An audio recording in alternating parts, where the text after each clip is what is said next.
Hi, this is Ramesh Batavia. Welcome to my show.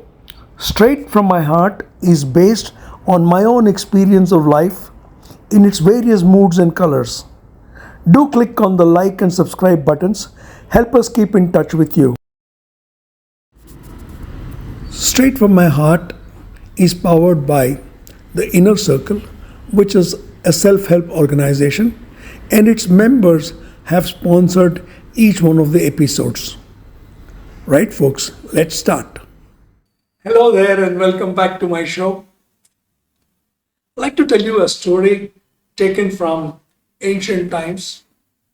A boy and a girl from neighboring villages fell in love and they wanted to get married. The girl's father was reluctant, but he had no choice because the girl was firm that she would marry only this boy. And the girl's father invited the boy's relatives to come to their village for the wedding. And he gave a condition. He said, "You will not bring any old timer with you. Only you young boys and girls will come for the wedding. No old people at all." The boy wanted the girl so badly, he said, "All right, no problem." And when they were ready to leave, at the bottom of one bullock cart, an old timer sneaked in without the knowledge of these boys. When they reached the girl's village, the girl's father received them with all respect and looked around them and said, "You all seem to be such strong fellows. You know what I have done? I have asked the cooks to cook 100 kilos of chapatis, and I'm sure you'll be able to have all of them for lunch." The boys were shocked. 100 kilos worth of chapatis? Good God, that works out to more than 1,000 chapatis, and there were just about 25 of them. Said, "This is not possible." The old man who was listening to all this suddenly piped up and said, "Accept the challenge." And the boy said, "How can I do it?" And the old man said, "Tell them that it is a tradition in your village that every one of you sits together for lunch, and that one chapati is cooked and it is divided into 25, 30 people that you are there into so many pieces. You wait until that one piece of chapati is eaten, and then you go and cook the next piece of chapati." Obviously, this was not a practical thing. And the girl's father laughed at the sense of timing that the boy and his friends had, and everything ended happily. Therein lies a very important lesson for all of us. Why do we keep worrying so much about the future? How much of it do we really control? Precious little, isn't it? Way back in my life, I was told by somebody whom I respect even today. He said, "Live life to the fullest. Live life as if you're going to die tomorrow. Live life to the fullest. And live life one day at a time. You have your goals? Wonderful. Implement them one day at a time. You have your desires? Do so one day at a time." I laughed and I said, "How is that possible? I can't build one brick per day for my house." He said, "No. Start saving for your house and keep saving every day, and you'll see the difference." I remember that in a social organization that we are all members of, we wanted to build our own national secretariat. The national president at that time hit upon a very novel idea. He appealed to all the 30,000 members of the organization at that time, and he said, "I want the donation of one brick from every one of you." One brick. One brick is nothing. Okay. And everybody said the equivalent of one brick We'll give you that money. And with that money, it was enough to build our own secretariat.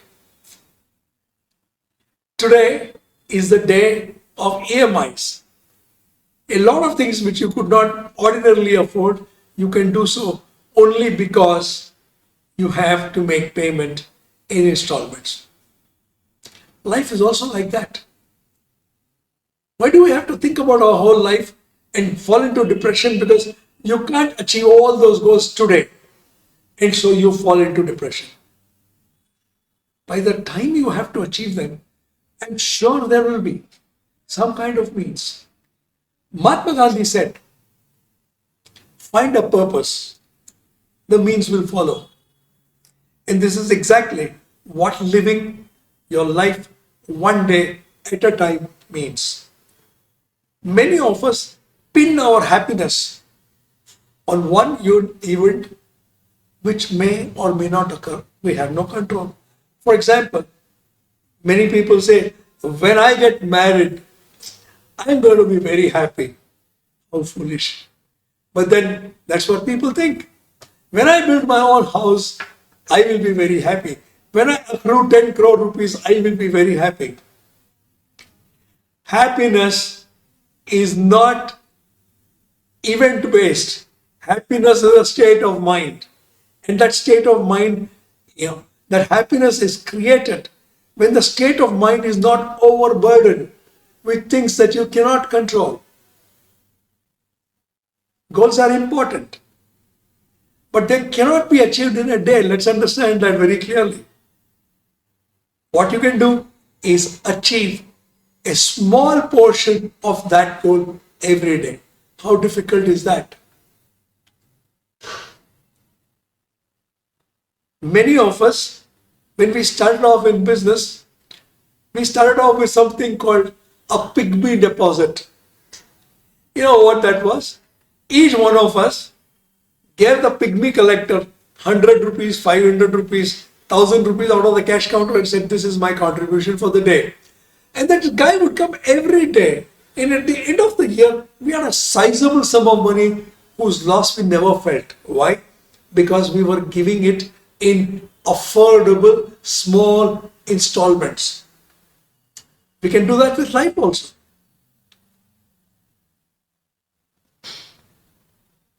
I would like to stress this, that even God cannot change our past. So there's no sense in dwelling on it. Devanand once asked, your last film was a flop. Will you find the motivation to make your next film?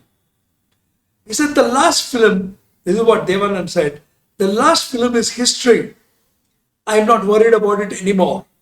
What I'm worried about is what I'm going to do today for my next film. What sound, what profound, and what practical advice. The future is always uncertain. Does anyone of us know when we are going to die?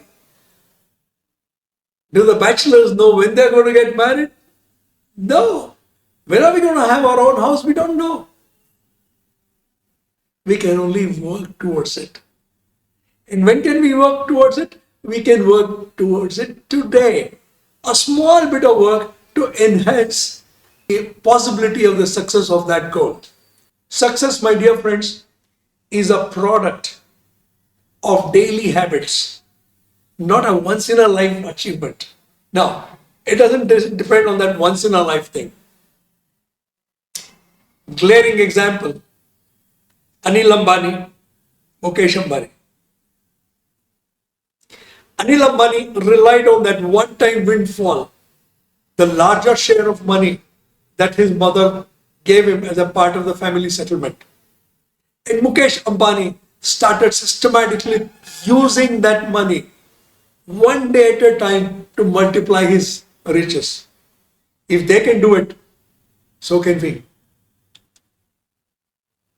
I'd like to give you a few tips on how you can live life one day at a time. Choose an area in which you want to excel. Let's say you want to become a Rotary District Governor, you want to become a JC National President, you want to build your own house, Whatever is it that you want to excel in, choose that. Okay? Choose the amount of time that you will devote every day for achieving that goal. Every day, mind you. 5 minutes, 10 minutes, 15 minutes, affordable. 15 minutes out of TV viewing time is absolutely affordable. Determine for yourself how much time you want to spend only on that, and spend that time only on that, only on your goal.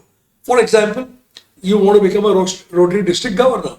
So you think that the best way of doing this is involving yourself in Rotary projects.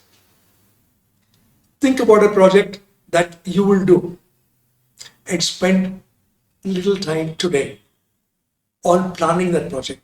A little more tomorrow, a little more day after tomorrow, and in maybe 3 months' time, you have a world-class project. And you don't feel the pinch, you don't feel the stress, you don't feel the tiredness. Okay. Project yourself over a particular point of time and visualize what will be the effect of that systematic planning that you're doing today. In the sometime of the future, depending on how much time you devote on this per day, you will 100% become the Rotary District Governor, or you'll become the JC National President, or anything else that you want to achieve. But the trick, my friends, is not to miss a single day. Just like you pray every day, devote time for your pet project every day. And believe me, no power on earth can stop you from achieving what you want. Until the next one, bye-bye.